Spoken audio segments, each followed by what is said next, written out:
It could be problematic. In what ways could it be problematic? Well, we may not survive as a species.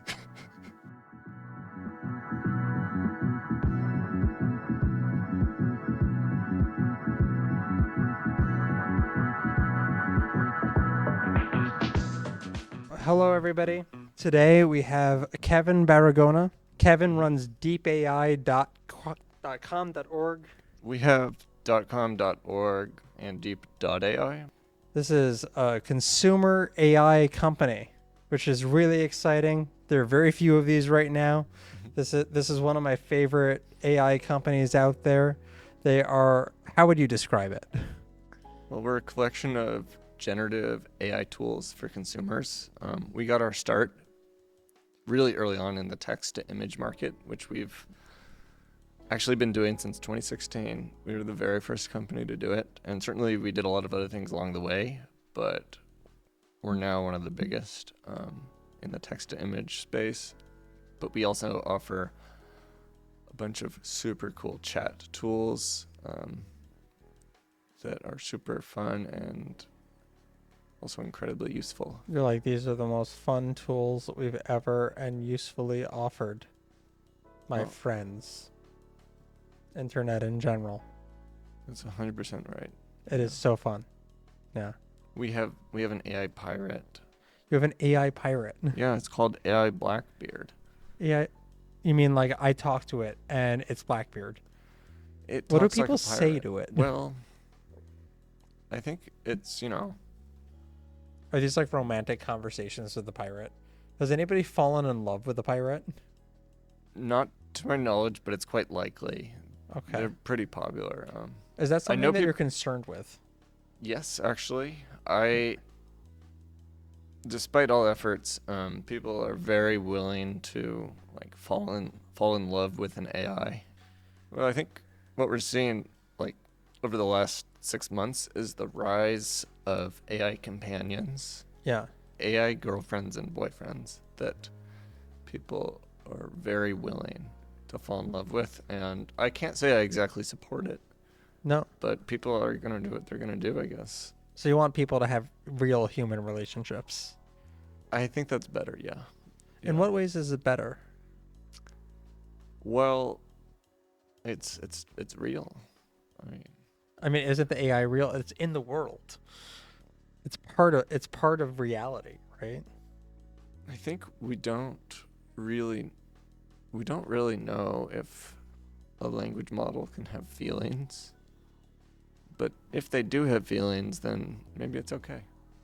If they don't have feelings, like, are people not allowed to fall in love with like psychopaths? And I don't know. This is a topic that's coming up on the show a lot. I guess because we're creating AI. Yeah. Well, no. The future is coming hard and fast. Yeah. And the future is, make no mistake, it's robots that are incredibly lifelike.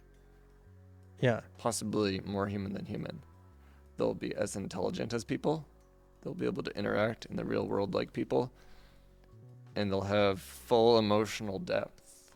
Yeah. In terms of reading emotions and outputting emotions. Just like people. And that includes body language, facial expressions, voice, the whole thing. Yeah. So I think we can have robots that do pretty much 100% perfect emulation of human emotional behavior. Extremely likely to happen, and it's extremely deep philosophical question of like, 1, is this real? 2, is this good? 3, did we just replace ourselves? And 4, is this good or bad? Is it moral? Is it ethical to fall in love with a robot? If you're doing it willingly, let's assume you're doing it willingly, like you have choices, there are humans around, and like you could be like, here's a robot or here's a human. I don't know if it's moral or not, but it could be problematic. In what ways could it be problematic? Well, we may not survive as a species. Is this something that like you're seeing the hints of already? Bit by bit. Yeah. What are some examples of disappearing. Well, all I know right now is people are really willing to fall in love with an AI, Yeah. and that is displacing actual human connection. And I feel like we should be very careful with that. Is there anything that you're trying to do to stop this? Well, as a company, we haven't really made a concerted effort in this direction. I'm not really sure what we could do. We could take a hard stance against building any type of AI companion, but a user can fall in love with even ChatGPT, so it's kind of a losing battle. Is it really the AI's problem, or is it like society's loneliness's problem? It's probably mostly a society Yeah. loneliness. But we're shaped dramatically by the technology around us. Yeah. We have so much technology surrounding us all the time that we're just making it too easy to fall in love with an AI. I think we should track it very carefully. A lot of things sound kind of stupid to talk about right now. Like, we're talking about people falling in love with AI, which is like, how is that really going to matter that much? But then in 10 or 20 years, it actually will end up being a huge deal. And I may say now, similarly, you shouldn't let a robot run for office. You shouldn't let a robot have human rights. And that sounds silly now. Yeah. But they won't be so silly in the future when the robots are incredibly lifelike.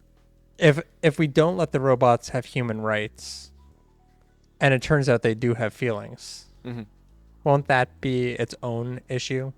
Yeah, actually, if they do have feelings, if the robots are conscious, then we've probably accidentally created life.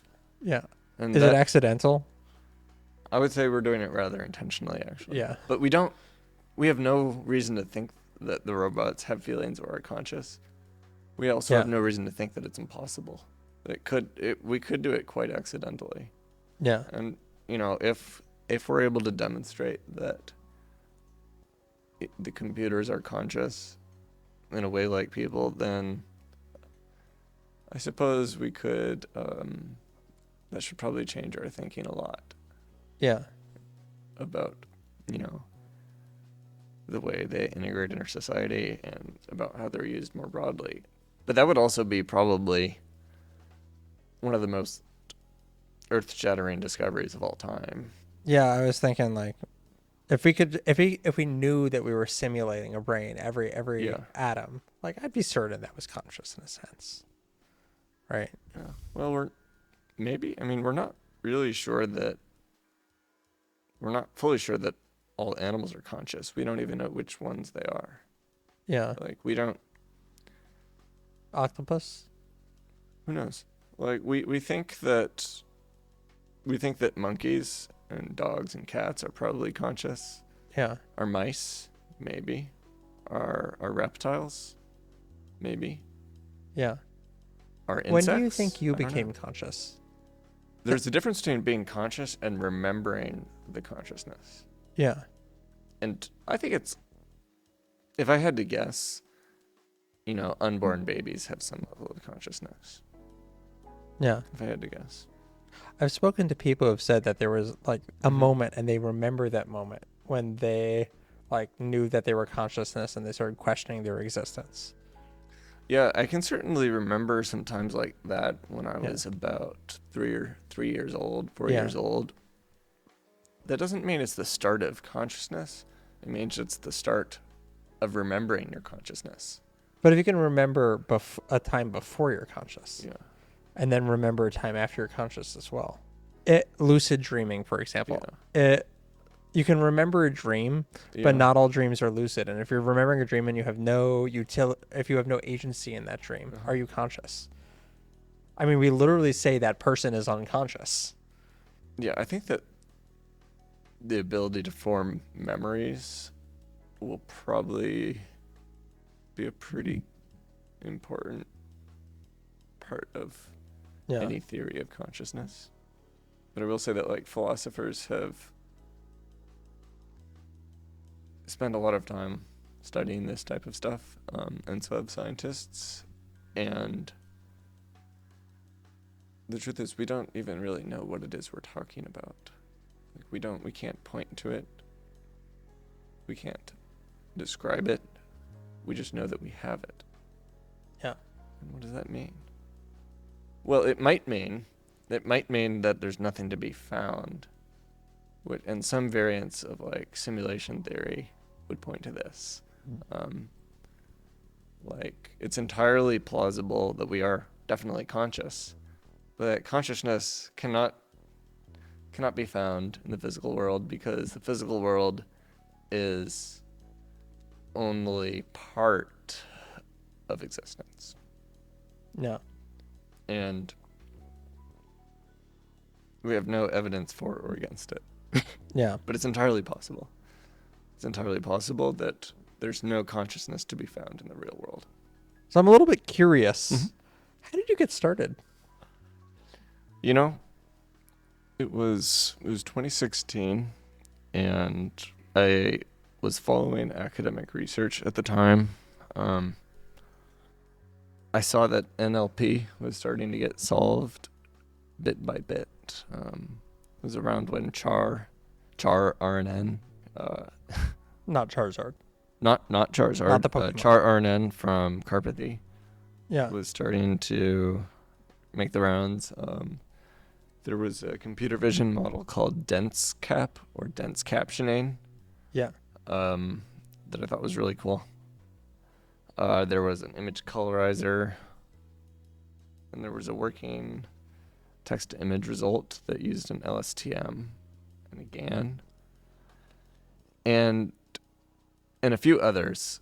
And what this told me was that there had basically been a breakthrough in machine learning. It was not a fluke. And the way I knew that is because it was solving such disparate problems and problem domains simultaneously with pretty similar techniques. And that technique, of course, is deep neural nets with backprop, effectively, which is obviously not super new, but it wasn't until 2012 that they were any good. So I got started, like many others, by back then taking open source and trying to build products with it. And what's interesting is we built, by today's standards, we built something really crummy. Even back then, there was insane demand for AI. We had customers almost immediately. In 2016. I think we first did actual business in 2017. You've been doing this for almost 7 years. Yeah, absolutely. Seen the entire hype cycle I've seen multiple hype cycles in these 7 years. Yeah, absolutely. Yeah. Yeah, it's not been a straight line from there to here. Yeah. It's certainly there's been progress every single year, Yeah. but some years were a little bit quiet. How did you get your first customers? Ooh, jogging my memory. I think they always came to us. See, there were very few AI related websites that were any good back then. So you could make a technique, you could make a web page. If you had anything that worked at all, someone would try to use it. Maybe they had their own business use case for it they just needed help with. Yeah. And that's another, I would say another big difference between then and now is that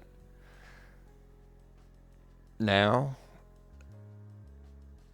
AI and machine learning is widely understood.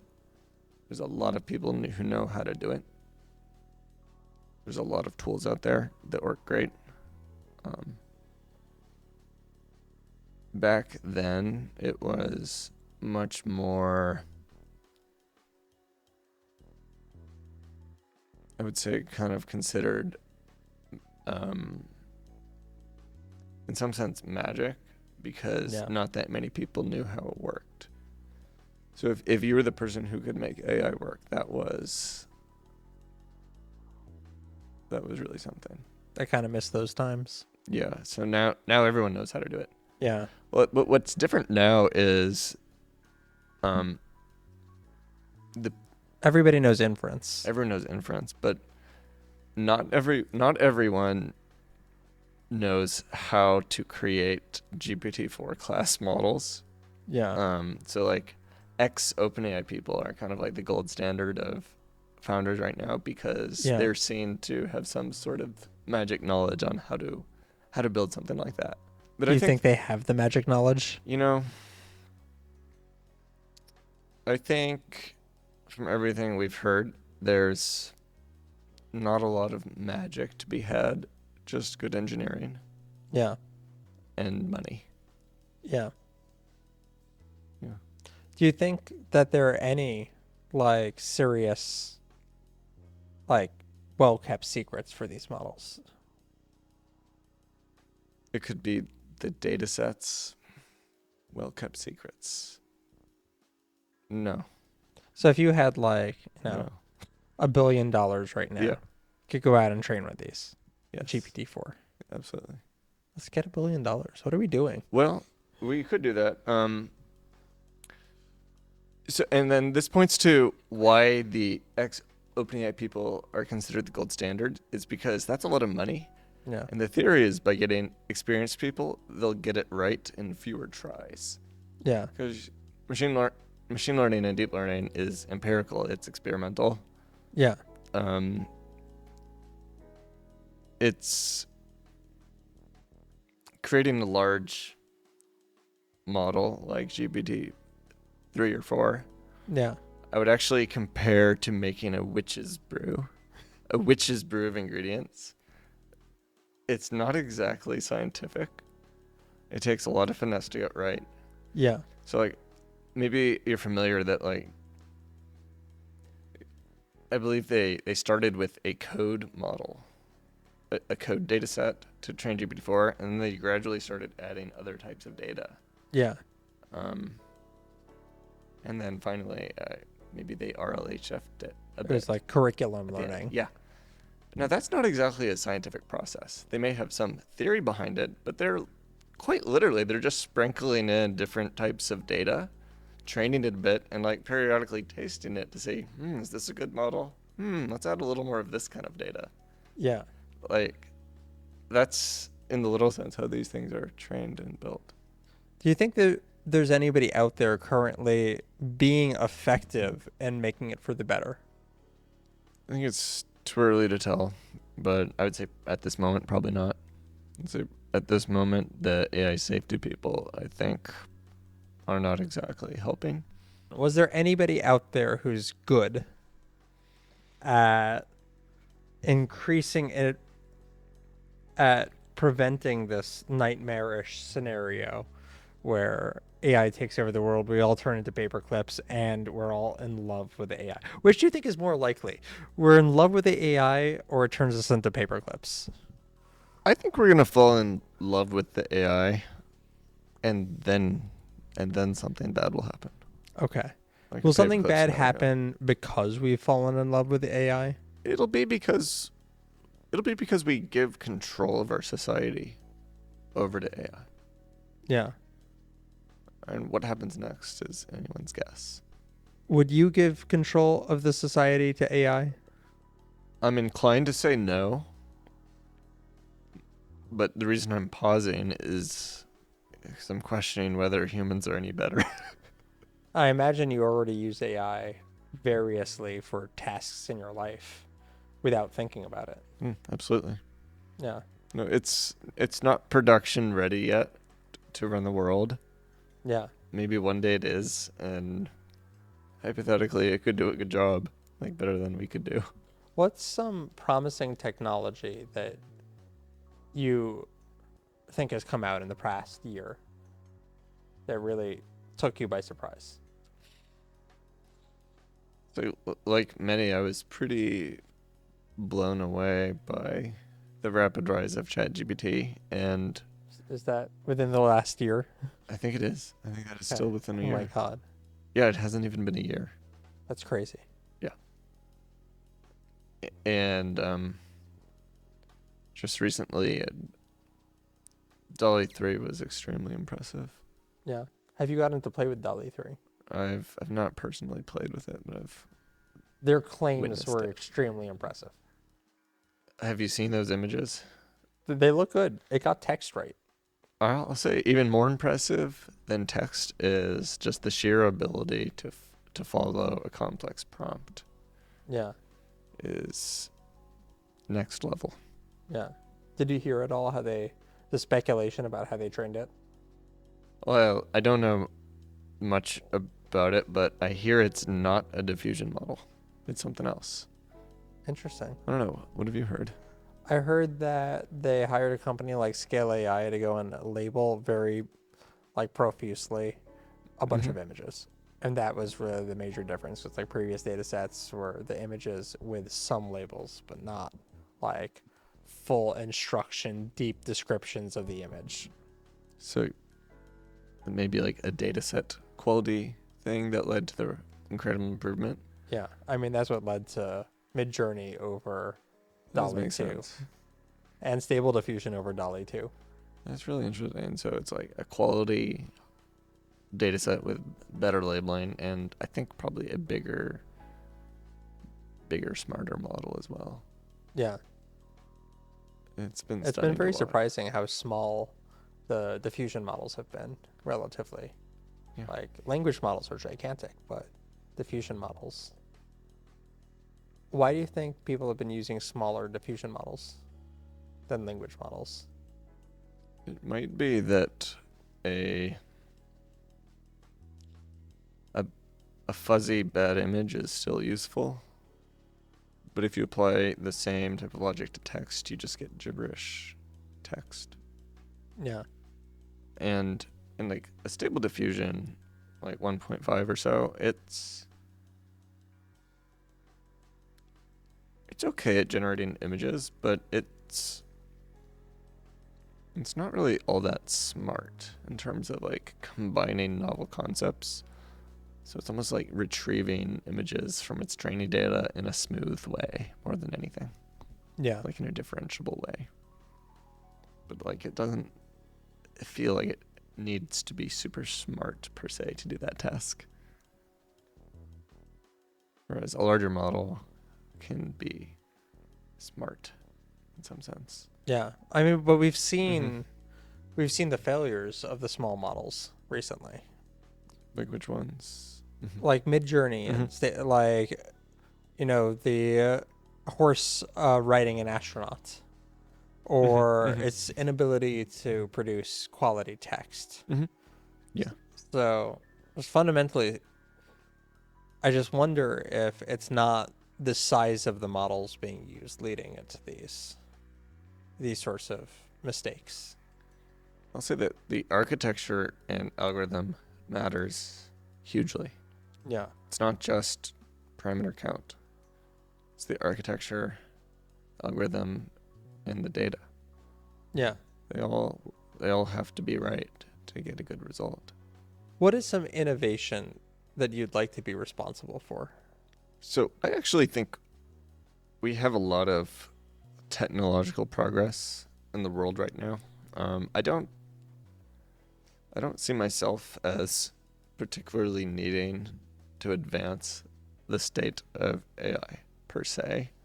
I don't think that is. But you are. Well, in a sense. What I see in the AI industry is that it's aggressively elitist, aggressively secretive, kind of corrupt, and it's not great for like social equality globally. What are some examples of this corruption? I think it would be probably favoritism between large companies and OpenAI. Yeah. Between governments and companies. Also fraudulent startups. I won't name names. but they are out there. Yeah. And the elitism. Yeah. So, like when the leading AI companies, OpenAI, Anthropic, Google, etc., when they create a best-in-class model, they don't release it as open source. They don't release it as public access. They won't write a paper on how they made it. They won't release the data set. They won't let anyone use it. They'll let people use it internally first. And then they'll let their friends play with it. You have to be part of their inner circle.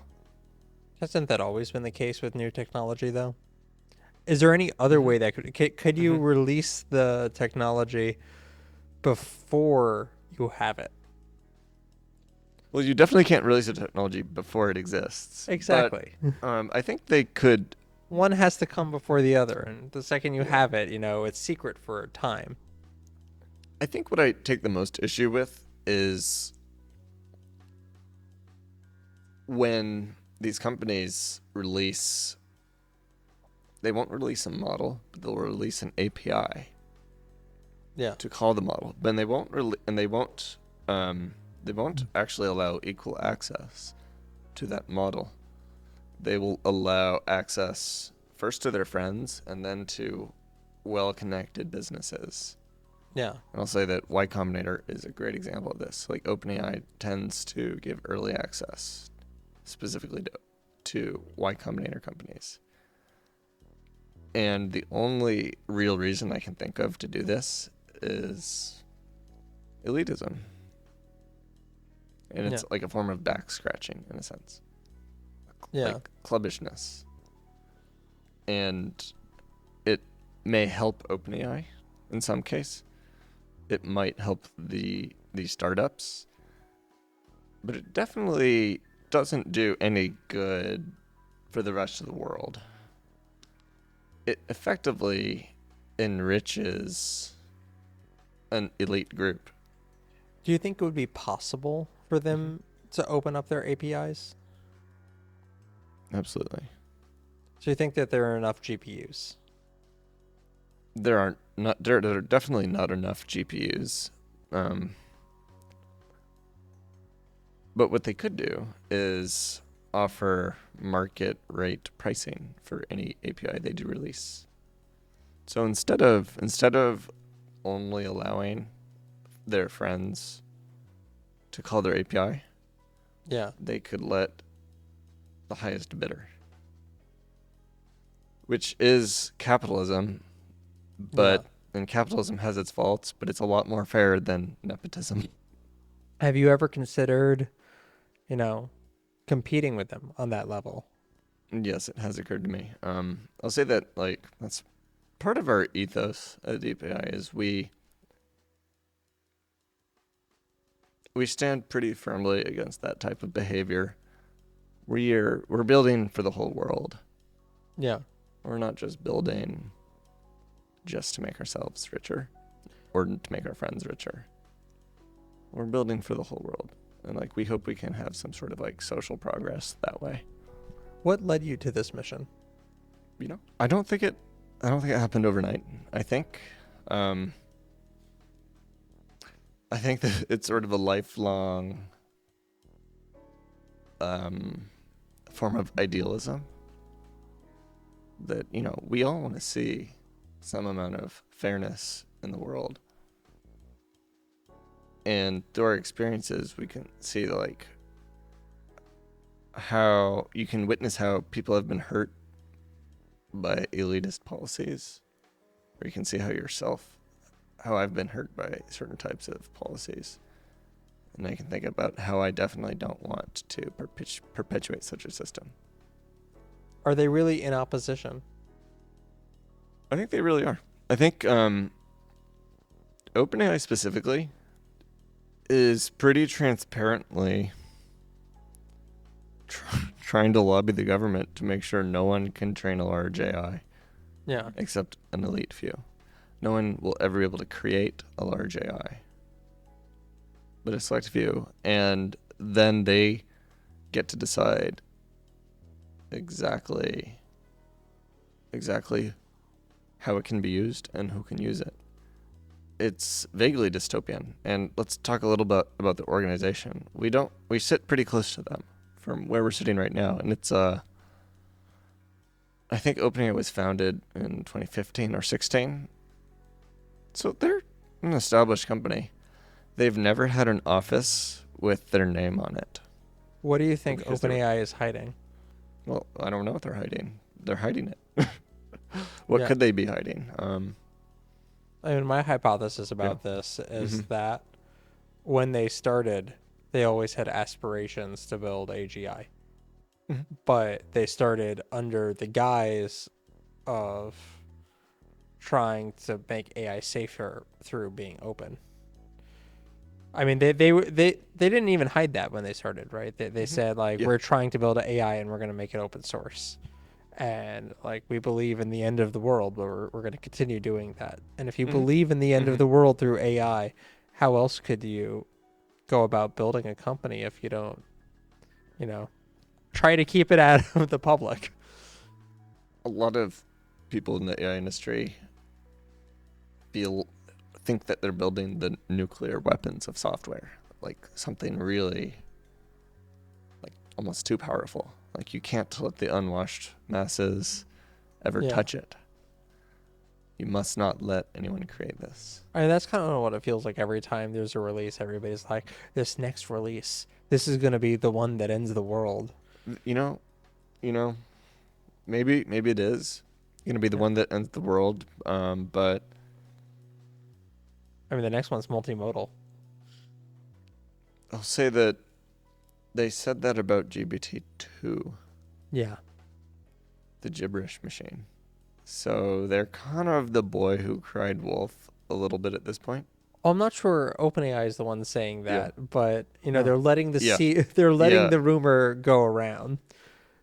They have propagandists. Yeah. Like Rune. Yeah.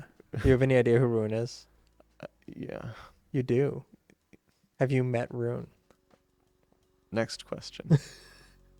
Are you Rune? I'm not Rune. Okay. Would anybody know if I was Rune? We could all be Rune. I think that's Rune true. could be we're both Rune. Yeah, it could be like the joint account of everybody in the Cello offices, right? Yeah. No, Rune is a propagandist employed by OpenAI. It's really funny because a couple of years ago, Rune was very like pro AI safety, very anti AI, and now Rune is an accelerationist. I'm not sure why we listen to Rune, to be honest. Rune? Any Anon Twitter accounts. I don't think we should listen to Anon Twitter accounts or take them seriously. I think that's a mistake.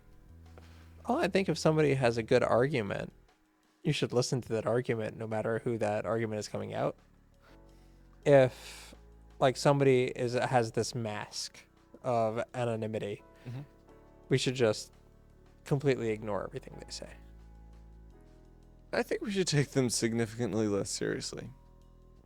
Unless they have some really, really good reason to be anonymous.